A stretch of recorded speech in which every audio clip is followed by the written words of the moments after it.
자, 그러면 우리 조선시대 때 들어와가지고 역사 편찬이 한꺼번에 바뀝니다. 한꺼번에 바뀌는데 조선이 건국될 때부터 이게 문제가 있는 나라는 분명히 맞아요. 저는 그 이성계의 어떤 그 출신 성분 때문에 약간 좀 그렇다고 생각을 하는데요. 조선이 건국되자마자 태조 이성계가 정도전이한테 명령을 내립니다. 빨리 고려사 편찬하라고. 빨리. 그래서 정총과 정도전이 고려사 100권인가를 편찬을 해요. 100권인가 편찬을 하거든요. 고려국사입니다. 고려국사 편찬을 하는데 그 고려국사를 편찬하면서 역사의 조선시대 역사의 편찬 기준을 딱 잡거든요. 뭐라고 잡냐면은 정총이 고려시대 때 고려사를 쓴 걸 보니까 참남에서 몇 가지 기준을 바꾼다라고 되어 있습니다. 참남하다는 뜻은 사전을 찾아보시면은 굉장히 부끄럽다, 낯을 들 수가 없다라는 뜻으로 해석이 되어 있습니다. 그러니까 고려에서 한 짓이 너무 참남해가지고 조선에 들어서는 고려국사를 다시 바꾼다 이 얘기를 해요. 그래서 뭐라고 하냐면은 거기 정총의 이제 그 발문에 보면은 조를 교로 바꾸고 짐을 여로 바꾸고, 그러니까 황제가 부르는 그 조라는 말 있잖아요. 이게 황제. 왕이 내리는 그 문서는 교지라고 그럽니다. 황제가 내리는 거는 칙서 내지는 조서라고 우리 얘기를 하고요.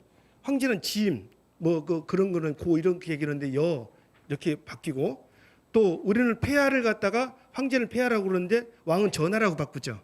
전하. 그리고 조선시대 때는 다 전하가 됩니다.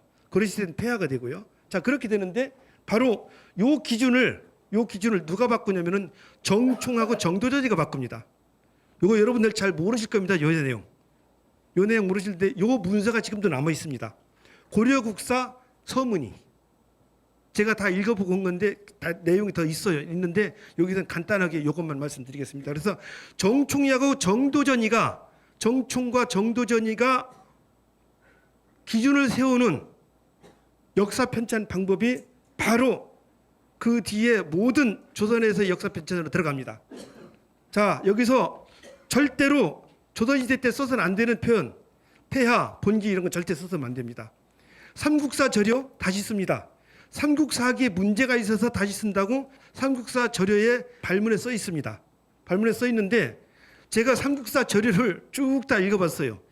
무슨 문제가 있나 봤더니 별로 문제 없어요. 문제라는 것이 폐하니 본기니 하는 것들 있잖아요.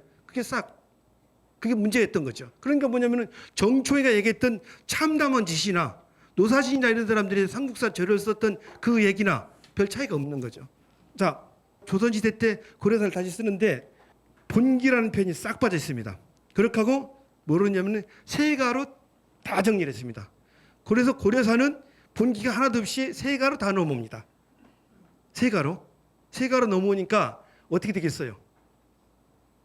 아니, 아버지는 양반으로 살았는데 아들이라는 놈이 우리 아버지 쌍놈이야 이제 그러고 다닌 거예요. 이게 그걸 새끼라고. 그거를. 예? 바로 여기서 정총, 정도전 이런 사람들의 기준을 딱 잡아놓은 왕의 명령을 듣고 했겠죠. 따라서 거기에서 조선시대 때 모든 역사 편찬 시스템이 바뀌어서 중국이나 요 나라나 등등 모든 나라보다는 한 등급 아래로다가 만들어 놓은 거예요. 이게 조선이 그런 정신을 가지고 사는 나라거든요. 그게 500년 간 겁니다. 그게. 그러다 보니까 나중에 그것도 안 되니까, 이렇게 해놓고도 안 되니까 어떻게 하냐면 한국사의 어떤 그 정통성을 기자로 끌고 오는 거예요. 기자로 끌고 옵니다. 한국사 정통을 기자로 만드는데 가장 혁혁한 공헌을 한 사람이 누굴까요?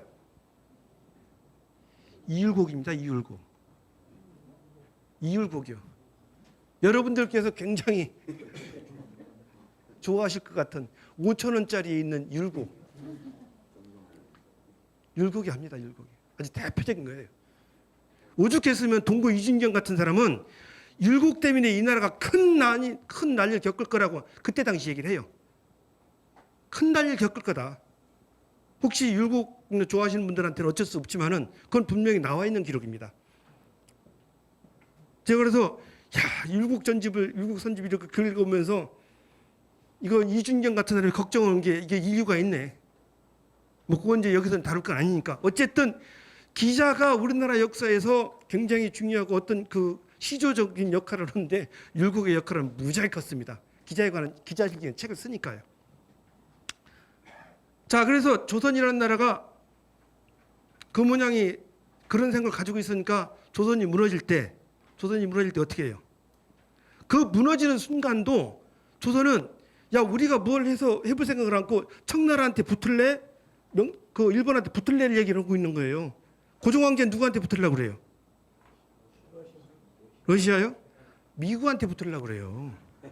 미국한테. 왜 그러냐면은 그 러시아, 일본, 청나라 와서 다 조선을 뜯어먹으려고만 얘기했는데 미국만큼은 유일하게 와가지고 야, 니네 나라가 문제가 생기면 우리가 들어가서 도와주고 우리 미국이 문제 생길 땐 니네 나라가 도와주고 애들은 후회 평등 원칙으로다가 통상조약을 맺거든요. 그러니 그 현실성 모르는 고종 황제는 그 말이 사실인 줄 알고 미국에서 와서 계속 해주길 바랬던 거죠.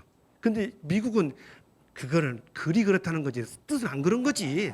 그래 된 거고요. 여러분들 김옥균 굉장히 좋아하시죠? 개합하라고. 예? 갑신정변 해가지고 굉장히 좋아하시죠? 예? 근데 김옥균이 쿠데타를 일으킬 때 그 김옥균이 거기서 낙성식의 발문을 읽는 그 순간에 김옥균의 후원 세력으로 일본 군대가 딱 조전하고 있었던 거 아세요? 그러면은 일본군을 등에 업고 쿠데타를 일으키려고 했던 사람입니다. 그거에 대해서 어떻게 생각해야 되는 거예요? 개화? 우리는 개화파라고 국사교과에 써 있죠. 그 전에 다 개화했습니다. 조선. 과연 통상조약을 우리가 어떻게 더 확대할 것이냐에 대한 고민하고 있었던 거예요. 이미 유구, 일본, 청나라랑 다 조선은 할 만큼 하고 있었는데 거기서 미국, 프랑스 이런 나라랑 어떻게 이걸 나가야 될지 고민하고 있었던 거거든요. 그런데 저 같으면은 제가 국사교과서 쓴다 그러면 통상의 확대 뭐 이렇게 썼을 것 같아요. 그런데 우린 개화라고 그래가지고 그 말 한마디에 조선은 무지몽매한 나라가 된 거죠. 무지몽매한 된 거예요. 그런데 김옥균이 서강보 이런 사람들은 그들이 정치적인 목적 달성을 위해서 조선의 군대가 아닌 조선의 별기군, 저기 이모군란 때 나왔던 그런 군대가 아니고 일본의 신식 군대를 갖다가 딱 뒤에다 배치시켜 놓고 거사를 한 거예요. 그래서 우리가 어떻게 그걸 좋게 평가를 해줘야 되는 거예요, 이게? 그건 아니죠. 전 그래서 국사 근현대사 편찬하시는 분들 굉장히 그 문제 심각하게 생각을 해야 된다고 봐요. 우리가 비록 그 얘기는 소위 말하는 근대화라는 게 조금 늦어질 수 있는 거예요. 그런데 그거를 합리화시키기 위해서 외국 세력을 외세를 들이얹고 쿠데타를 하려고 그러는 거, 또 외세를 들이얹고 또 쿠데타를 막는 놈들이나 그걸 갖다가 인정해 주는 건 굉장히 문제가 있는 거죠. 왜 이런 얘기가 계속 나오냐면은 앞에서 보셨잖아요. 정도전 정총이가 조선의 정신을 갖다가 들이 까미려는 그게 500년 온 거라고. 500년 온 거예요. 자, 더 웃기는 거는 이제 일본 놈들이 해놓은 거죠. 일본 놈들. 저는 이게 최근에 얼마 전까지만 해도 그 동아시아의 전통적 질서에 의해서 그 한 왕조가 끝나면 다음 조대가 들어와서 역사를 편찬하는 그런 거로다가 생각을 했는데 점점점 일본 쪽에 나오는 자료를 이렇게 분석을 해보니까요. 전혀 우리가 생각했던 게 달라요. 그건 우리 선생님들이 나중에 공통된 의견을 낼 건데 저 일본어 잘 못하는데요. 한문도 그렇지만 근데 계속해서 그 쳐다보고 있으면요. 그 일본어로 쓰여진 글자가 귀찮아서 뜻을 알려줘요. 이렇게 쓰여진 거라고. 그래서 옛날에 독서백편 의자연이라는 말이 나왔던 것 같습니다. 그러니까 일본 책도 귀찮은 거예요. 그러니까 이제 빨리 그냥 넘기라고 알려주는데 그 기록들을 그 일본 사람들이 쓴 논문을 봤더니 우리가 지금까지 생각하고 있었던 거랑 전혀 다른 거예요. 자, 뭐냐면은 다 아시겠지만은 조선총독부라는 그 점령군 사령부에서 편찬한 거는 뭐냐면은 그 조선의 정확히 얘기하면 대한제국의 역사는 무능한 역사다. 무능하고 그렇기 때문에 그걸 확립을 시켜놔야 니들은 모자란 놈이라고 확립을 시켜놔야만이 일본이 들어와서 조선을 다스리는데 정당성이 부여가 되는 거잖아요. 그래서 조선사를 편찬을 해요. 분명히 얘기하지만 원래는 이게 대한제국이 1910년 8월 29일 날 그 황제 칙령인가 뭐 해가지고 통감문령인가에서 328호인가에 의해서 대한제국에서 조선으로 바뀌어요. 국호가 다시. 그건 바뀌어요. 그거는.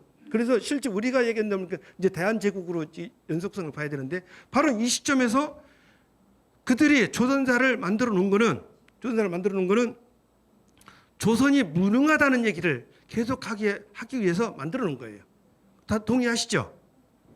근데 그 책을 그 역사관을 지금 우리가 계속 쓰고 있다는 게 좀 문제가 되는 거죠.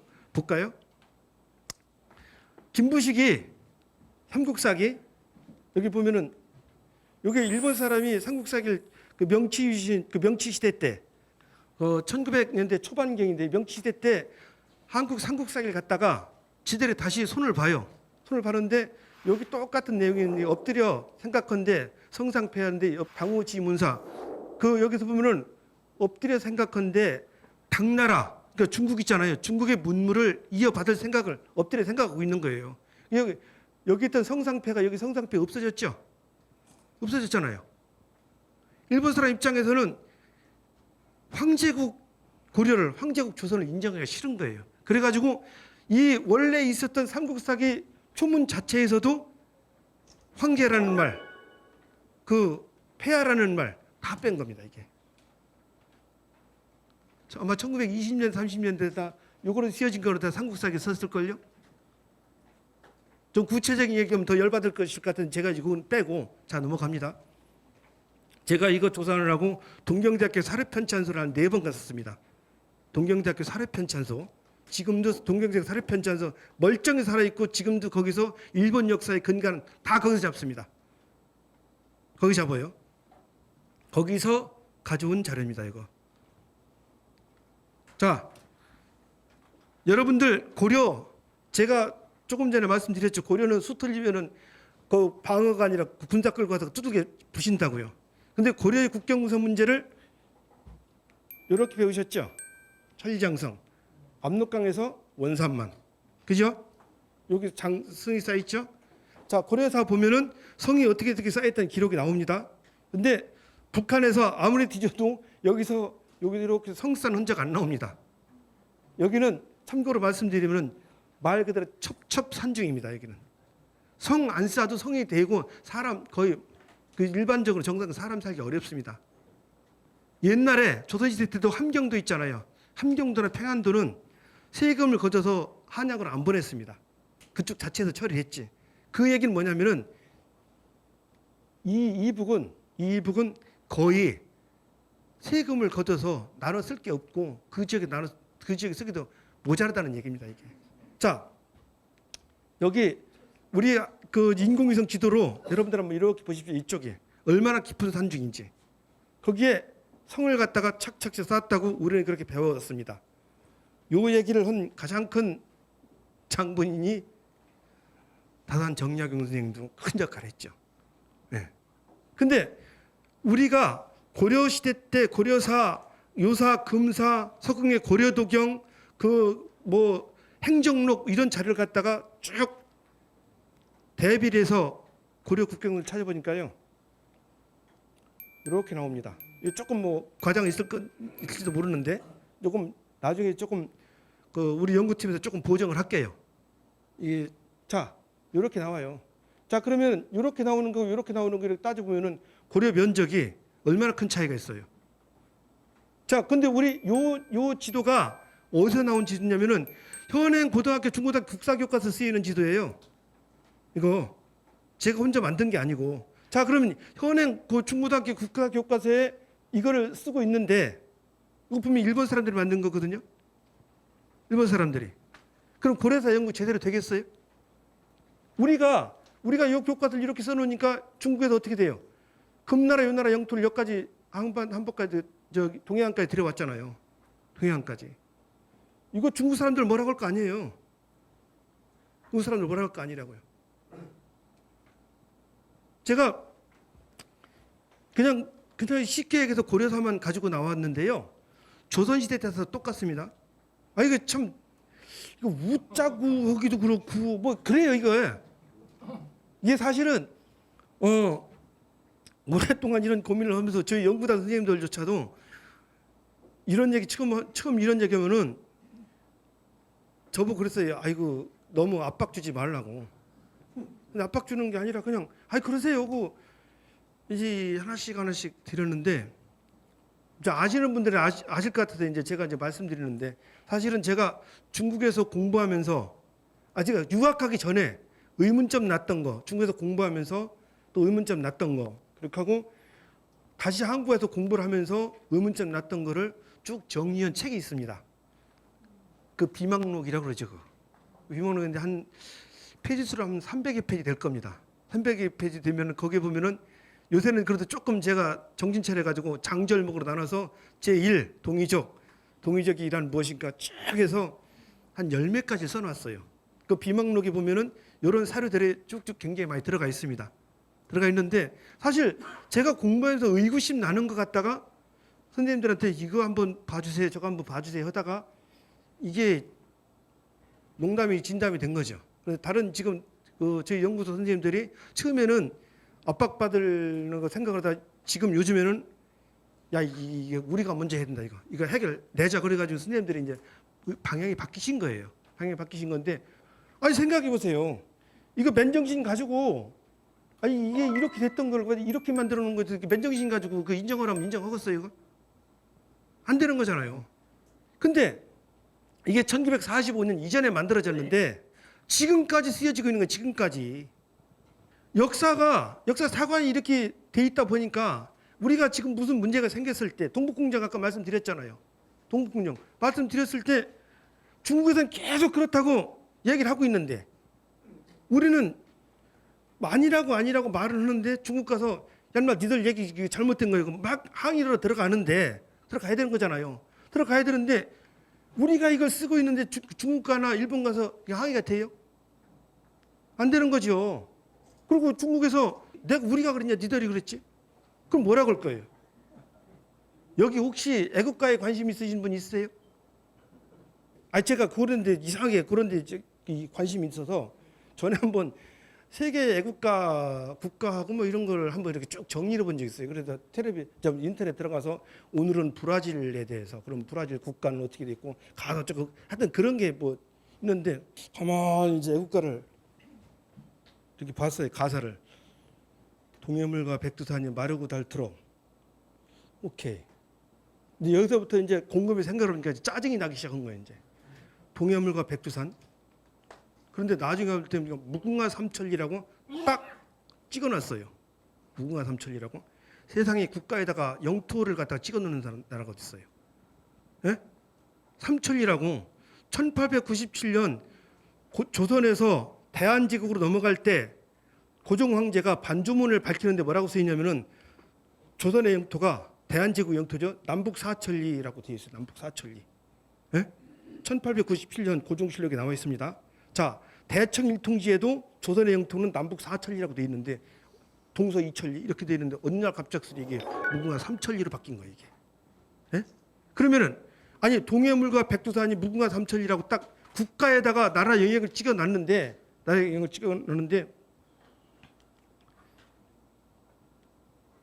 우리가 이 얘기를 하면은 중국이나 일본 가서 이 얘기를 하면은 그 나라 사람들이 뭐라고 하겠어요? 니네 국가에 이렇게 돼 있지 않나? 니네 국가에. 어? 니네 국가에 이렇게 돼 있는데 왜 말이 많어? 그럼 여러분들 거기서 얘기할 자신 있어요? 그래서 재작년 같아요. 어디 고위공무원들 교육을 갔는데 처음에 이제 아무 생각 없이 제가 물어보는 줄 알았을 거예요. 그래서 여기 그 국가를 그 관장하는 부서가 어디냐? 그랬더니 뭐 교육부 문화부 막 얘기하더라고요. 그러길래 그러냐고 그래서 이제 좀 있다가 제가 다시 한번 물어봤어요. 요 얘기를 하고 나서 애국가에 동해물과 백두산의 무궁화 삼천리라고 영토형이 딱 정해져 있고 쭉 얘기를 하고 나서 애국가 관련 부서가 어디라고 그랬지요? 그랬더니 행안부요 그러더라고요. 그래서 행안부 국장님 어디 계세요? 그랬더니 행안부 국장님 안 왔어요. 그러더라고요. 그래서 이 바로 우리나라가 아무 생각 없이 저 국가 같은 거 부르는 거 이거 문제 심각한 거예요. 제가 요 얘기 컴플레인 걸고 문제 삼고 나오면은 이은치원에 안차고 이런 얘기 안 할걸요? 지금 현재 압록강 두만강 국경선이 된 게 1910년입니다. 1910년이요. 1907년에 정미 7조약을 우리는 뭐라고 부르죠? 간도협의라고 부르잖아요. 정미 7조약으로 부르셔야 돼요. 이거는. 여러분들 을사보호조약이라는 말 자주 쓰지요. 요새는 을사늑약이라고 돼요. 그 을사늑약이라고 그러는데 그 전에는 을사늑약 이전에는 거기다가 을사보호조약이라고 썼어요. 을사보호조약이라고 우리 아소시적부터 들었던 얘기인데 그 보호라는 말 때문에 일본한테 우리는 늘 보호받고 사는 줄 알았다니까요. 그거는 웃으실 일이 아니라 저보다 위에 있는 선배님들의 잘못이에요. 그건 분명히 얘기를 했어야죠.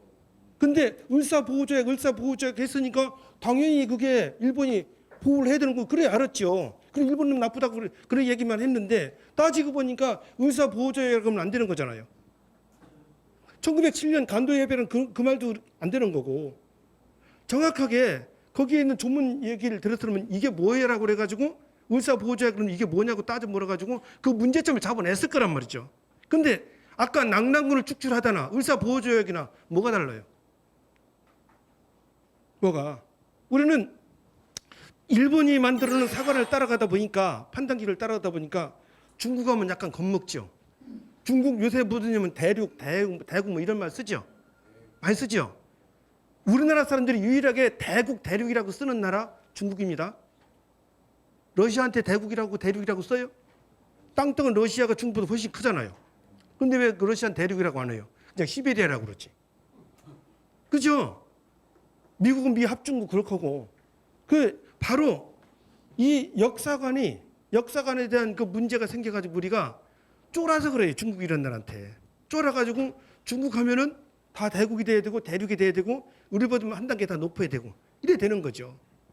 바로 이제 그런 부분들이 우리한테 의식적, 무의식적으로 다 계속해서 박혀 있는 거예요, 이게. 근데 그 의식적이 그 문제가 되니까 가장 큰 문제는 조선시대 때 어떤 그 2등 시민으로서의 만족감. 그렇게 하고 그것도 모자라서 1900년대 넘어와서 일본한테 당했던 일본이 만들어놓은 역사를 갖다가 우리가 그대로 계속 배우고 있다가 보니까 2등 국민도 아니고 이게 3등 국민 해가지고 목숨 부지해서 사는 것만 해도 고맙다는 식으로 된 거죠. 여러분들 생각해 보세요. 집에서 생활하실 때도 그렇고 자기 집안이 상놈이라면 기분 좋겠어요? 아니잖아요. 근데 상놈이 아니었는데 내가 와서 우리 아버지 할아버지 다 상놈이요? 이런 거랑 뭐가 달라요? 뭐가? 제가 일본을 한 20번 때까지는 일본 요번이 19번째 20번째 쓰다가 그다음부터 애 안 썼어요. 귀찮아서. 1년에 몇 번씩 가니까 그것도 별 재미도 없고 그래가지고 했는데 굉장히 많이 일본에 대해서 봤어요. 일본에서 봤는데 최근에 한 3년 전부터 일본에 대해서 생각이 조금 바뀌어졌어요.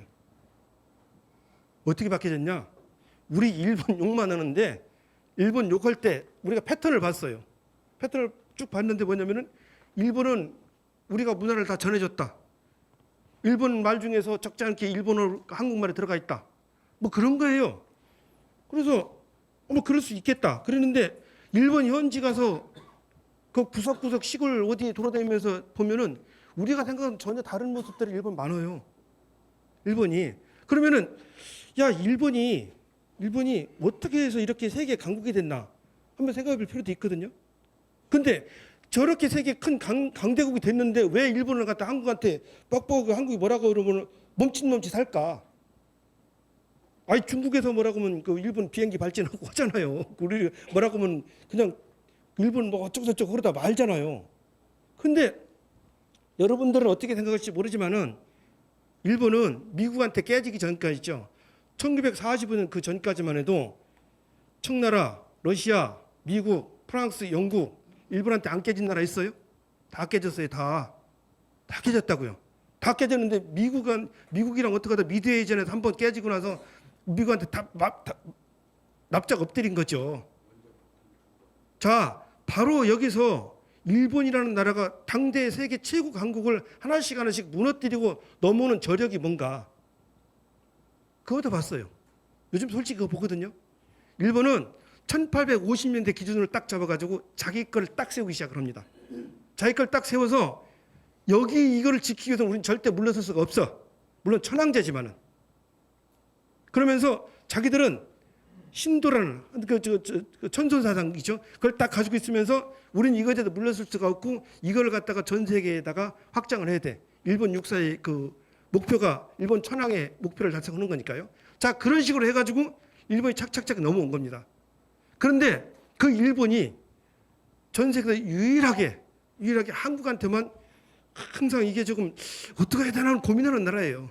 그 일본 가서 신문 이렇게 보면은 이게 국력 차이가 분명히 나도 그렇고 여러 가지가 보는데 일단 이해 못할 그런 게 있더라고요. 있는데 제가 이제 3년 전에 이제 마음속으로 결정을 해서 자, 일본을 우리가 적인지 아닌지 아니면 친구인지 뭔지를 갖다가 구별을 하든 않든 간에 일본만큼은 제대로 알아봐야 될 필요성이 있다. 그래가지고 큐슈학을 하려고 지금 마음을 먹고 일본을 이제 20번 이상째 계속 다니고 있는 겁니다. 다니고 있는데 큐슈 가보니까 우리 선조들한테 들었던 한국 문화의 전래 과정, 전파 과정 큐슈에 그대로 들어있어요. 근데 일본은 그런 큐슈에 대해서 일본에서 별로 연구도 않고 큐슈 사람들은 열받아갖고 이제 우리 큐슈학을 해야겠다. 큐슈 사람들이 나와요. 우리도 같이 이제 불 질러야죠. 야, 같이 하자 이렇게 가야 되는 거예요. 그럼 거기 고인돌, 고구려 고분 벽화 다 있어요. 거기 다 있더라고요. 다 있는데 우리는 하나도 안 건드려 본 거예요. 그렇게 하고 일본이 어떻게 저렇게 강성해졌고 지금도 어떻게 일본이 저렇게 세계에서 한 소리 하나 그걸 한번 고민을 해봐야 되겠더라고요. 그래서 이제 넘어가는데 우리가 지금 1조 5천억 달러지 국민 총생산이 얼음 잡아도 플러스만에서 있겠고 인구 5천만 명이고 세계 그 기술 중에서 10대 산업 중에서 거의 한국 분야 빼놓고 다 5위 안에 들어가죠. 전 세계에서 한국이랑 친하려고 하는 나라 굉장히 많아요. 굉장히 많아요. 근데 한국에서 적지 않은 사람들, 특히 인텔리겐처라는 사람들이 가지고 있는 의식 구조가 뭐냐면은 중국이냐 미국이냐 일본이냐 그 다리를 어느 다리를 붙들어야 우리가 제대로 살 수 있냐 다리 붙들어서 끌려갈 생각으로 있다니까요. 다른 나라는 야 우리 한국이랑 친해가지고 더 이렇게 잘 살자 이렇게 넘어가는데 정작 우리가 그들과 협상을 해서 우리랑 니네랑 힘을 합치면은 더 시너지 효과가 크니까 잘 살아보자고 얘기해야 되는 거잖아요. 그런데 어떻게 너미 다리만 붙들어서 끌려갈 생각만 하고 있냐고요. 전 이해가 안 가요. 전 세계에서 그 국민 총생산 5천만 이상 인구에서 국민 총생산 1조 5천억 달러 하는데 그렇게 많지 않아요. 많지 않아요. 200개 나라 정도 되죠. 200개 정도 나라 되는 나라에서 그 많지도 않고 프로테지로 봐도 우리나라가 전 세계 5% 안에 들은 그런 나라예요. 그런데 왜 5% 안에 들은 짓을 못하고 맨날 한 30, 40%, 50% 되는 나라 짓을 하는지 다 바로 이런 겁니다. 우리 역사 다시 만들어야 돼요. 그 역사를 다시 만드는 거는 뭐냐면은 새로운 역사를 만드는 것보다도 우리의 자주적인 생각 있죠. 판단 기준을 만드는 거예요. 판단 기준. 저 집이 요 근처라 돼서 여기 강화문 슬슬 잘 돌아다닙니다. 잘 돌아다니는데 세종대왕 여기 동상 앞에 요 앞에 있잖아요. 제가 오늘 여기서 얘기하니까 세종대왕도 여기서 말씀드리는 건데 세종대왕 이렇게 책 안주 보고 편안히 앉았잖아요. 그죠? 말년에는 안경도 쓰셨을 것 같은데 그 편안히 앉았는데 저는 아마 전에 같았으면은 동상에 올라가서 이 책에 뭐 쓰였나 봤을 거예요. 네. 근데 요즘에는 CCTV 때문에도 그렇고 이게 배가 나와서 잘 안 되고 여러 가지가 안 올라가는데 궁금증은 있어요. 야, 저게 뭐라고 썼을까? 우리는 세종대왕 얘기를 하면은 무슨 얘기를 하냐면은 한글, 문화창달 뭐 이 얘기만 하잖아요. 한글 문화창달. 근데 세종이라는 이름 있죠. 넓은 세자 쓰고 그 마루종자 쓰는 거. 그 세자 붙은 거는 중국 동아시아 사회에서는 뭐냐면은 영토를 넓힌 사람한테만 쓰는 굉장히 명예로운 칭호입니다. 명예로운 칭호예요. 한글 만들어서 한 게 아니라니까요. 세조라고 붙일 수 있었던 거는 땅을 많이 넓혀서 세종이라고 했던 거예요. 그 기록 문종실록에 나옵니다. 제가 말씀드렸죠. 이런 건 얘기 잘못해서 삐까서 저건 완전히 간다고. 가기 때문에 근거 없는 얘기 잘 안 해요. 잘하는 게 아니라 문종실록에 보면 정인지랑 한번 붙어요. 정인지가 아버지 세종을 갖다가 문종이라고 하는 게 어떻게 했냐 뭐 이런 얘기 하니까 우리 아버지가 넓혀놓은 땅이 얼마인데 우리 아버지 세종이라고 잘못됐냐? 하고 한 방에 이제 날리고 세종이라고 부른 겁니다. 동아시아 역사에서 세종이라는 칭호를 제일 먼저 붙은 사람이 누굴까요? 중국 역사에서 오늘날 중국 정신을 가장 고양시키고 중국의 자부심을 갖게 만든 왕은 한무제입니다. 한사군 설치된 한무제. 그래서 한무제가 무제라고 그러는데 그 시호를 묘를 세종이라고 그럽니다. 그래서 중국 한세종이라고 하면 바로 한무제를 가리킵니다. 바로 세종이라는 그 얘기가 우리는 과학기술 창달 뭐 한글로 해가지고 세종이라고 붙었다고 많이 가리켰어요. 근데 조선왕조실록에는 세종이라는 그 말은 뭐냐? 땅을 넓혀서 붙인 칭호다 라고 딱 나와 있어요. 그럼 세종이 땅을 어떻게 넓혔냐? 명나라랑 기가 막히게 썹니다. 외교전으로 하고 무기들 있잖아요. 신기전 이런 거 개발해가지고 여진이들한테 팍팍 쏴봐요. 쏘보니까 명나라에서 야, 이 조선이 신무기 나왔네. 그래가지고 나중에 최종적으로 영토 담파를 하는데 뭐라고 그러냐면은 공엄진 이남은 조선의 영토고 공엄진 이북은 명나라 영토다. 딱 하고 문서가 와버립니다. 그거 세종실록에 나와 있어요. 자, 그래서 공엄진 있죠. 두만강 북 700리에 있던 공엄진까지가 그 윤관이 올라간 그 성이잖아요. 그 윤관이 개척한 땅이라는데 원래는 그게 고래 땅이었었죠. 그 땅 공엄진 이남은 조선의 영토라고 딱 명나라랑 국경협정을 맺은 거예요. 그런데 그러면은 조선의 초기 영토가 바로 그 연변 그쪽까지 올라가야 되는 거잖아요. 우리 어떻게 배웠어요? 어떻게 배웠냐고요? 죽어라고 해서 간신히 두만강, 압록강 근처로 올라간 걸 배웠잖아요. 근데 이미 그때 그 공엄진 가지고 싸워가지고 야, 확실히 네 땅 내 땅 결정을 싸우고 있는 판에 세종은 신기전도 만들고 무기도 만들고 해서 여진한테 쏘잖아요. 명나라한테는 안 쏘고 슬슬 쏴봐가지고 그러니까 명나라에서 야, 안 되겠다 그래가지고 영토협정을 딱 하는 거예요. 그렇게 해서 어떻게 돼요? 우리는 사군육진이라고 그러는데 바로 조선의 영토를 확실하게 해놨기 때문에 세종이라고 붙은 겁니다. 자, 그거 우리 역사책에서 가르쳐 줘야 되는 거예요. 그렇지 않겠어요? 자, 고단 볼까요? 제가 이제 고조선 단군 하니까 이거 빼먹을 수가 없는 일인데요. 이 고조선 단군 얘기하면은 제가 하도 국수주의자니 이런 그 무지몽매한 평가를 받아가지고 제가 한번 우리 역사에서 고조선에 관련 기록, 단군에 관련 기록이 얼마나 있나 찾아보자고 찾아봤어요. 정말 오랫동안 해봤네요. 그리고 우리 고조선 단군 얘기를 할 때 굉장히 취약점이 뭐냐면은 고려사에 단군이라든지 고조선 이 기록이 안 나와요, 이게. 그러니까 수많은 사람들이 고려사에 그런 기록이 안 나오는 걸 봐서는 분명히 단군이 이런 게 허황된 얘기가 많다. 그러냐고 해서 실제 우리나라 학계도 그렇고 다른 나라도 그렇고 덜 중시했던 것이 사실입니다. 근데 제가 조선시대 때 승정원 자료 같은 걸 쭉 찾다 보니까 영조 때 기록인데요. 고려사에 제왕편이 있었고 단군편이 있었다는 기록이 나와요. 여기 나왔는데 아니 오전에는 제왕편을 읽고 고려사 얘기예요. 고려사. 그러면은 오후에는 단군편을 읽자. 요 얘기 고려사에 단군편 제왕편이 있었다는 얘기는 고려국사뿐만 아니라 조선시대 때 편찬된 책에는 안 나오는 얘기입니다. 이 얘기가. 근데 승정원 일기에서 보는데 영조 때 고려사에 나오거든 이 얘기가. 그러면은 적어도 영조 때까지는 고려시대 때 편찬된 고려사가 있었을 가능성이 굉장히 높은 겁니다. 이 나오잖아요. 여기. 근데 바로 보니까 고려시대 때 제왕하고 단군편이 있었다는 기록이 확인이 된 거예요, 이게. 제가 사실 깜짝 놀랐네요. 그래서 제가 이제 요걸 갖다가 조그맣게 글로 정리해가지고 보냈더니 고려사 하시는 어떤 선생님이 약간이 아니고 크게 충격을 받으신 것 같습니다. 그래서 저한테 정확한 레퍼런스를 구해달라고 해서 뭐 레퍼런스도 아니잖아요. 승정원 일기 어디 영조 몇 년 딱 주면 되는 거니까요. 그런데 더 재밌는 거는 여러분들 신라하고 백제에서 단군한테 제사 지냈다는 기록이 있으면 굉장히 의아할 것 같죠. 그런 얘기 들어보지도 못했죠. 예?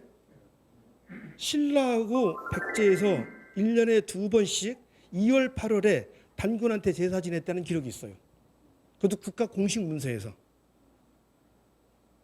자, 그런 기록들이 우리 역사책에 보니까 쭉 다 있더라는 겁니다.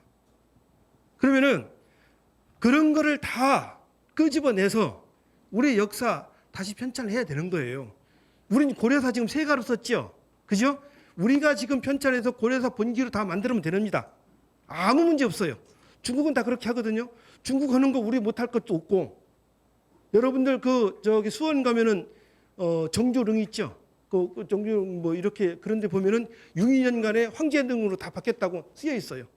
그런 기록 우리 역사책 하나도 안 넣습니다. 수원 가서 보시면 다 있습니다. 그런 것들.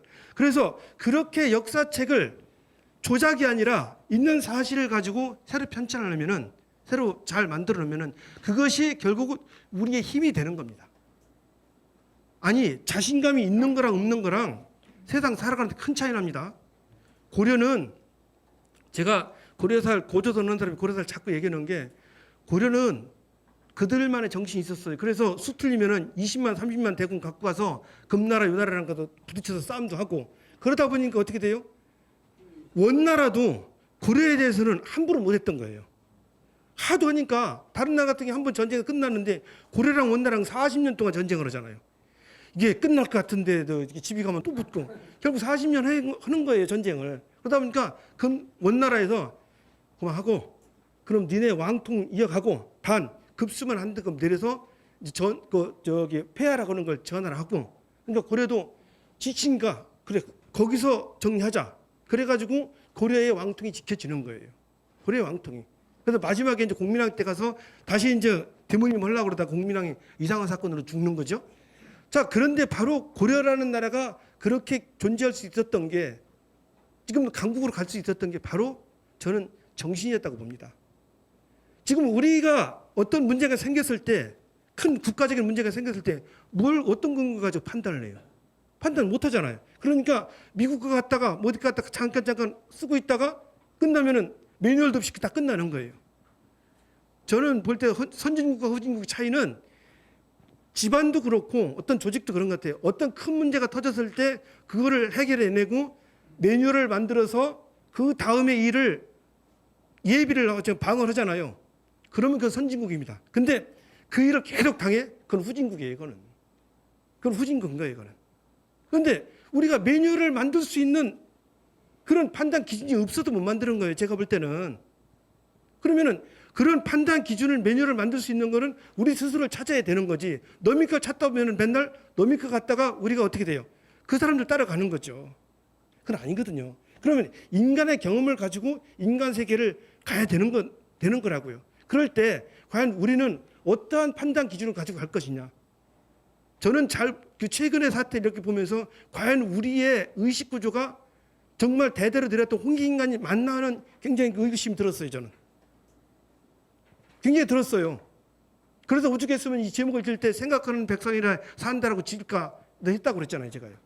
바로 그런 거를 고민해 볼 때 앞으로 4차 산업시대에 전 세계 4차 산업시대가 도래해가지고 우리가 거기서 우뚝 서서 갈 거냐 쫄대기 타서 질질 끌려갈 거냐 하는 거는 결국은 불과 몇 년 정도의 힘은 들지만은 우리의 판단 기준을 어떻게 만드느냐 사고의 구조를 어떻게 만드느냐 난 그게 결정적인 어떤 터닝 포인트라고 봅니다.